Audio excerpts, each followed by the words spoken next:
So una, yung wala yung small committee report. Number 2, siya lang makakapagpaliwanag dun sa BICAM. Number 3, yung hindi niya pagbalik, no?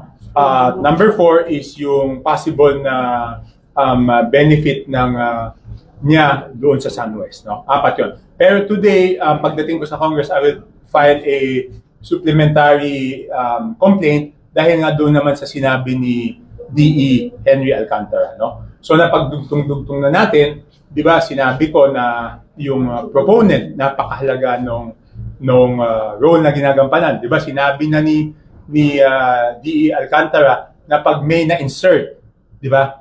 Meron silang dinideliver na amount, no? Nung una 20%, pangalawa nung later on naging 25%. So napakahalaga, no? So ngayon maiintindihan na ng ating mga kababayan kung bakit napakahalaga doon sa aking presentation yung sinasabi ko na kung sino yung proponent at kung iyan ay iba doon sa distrito na pinupuntahan. So ngayon napagdugtong na natin, no?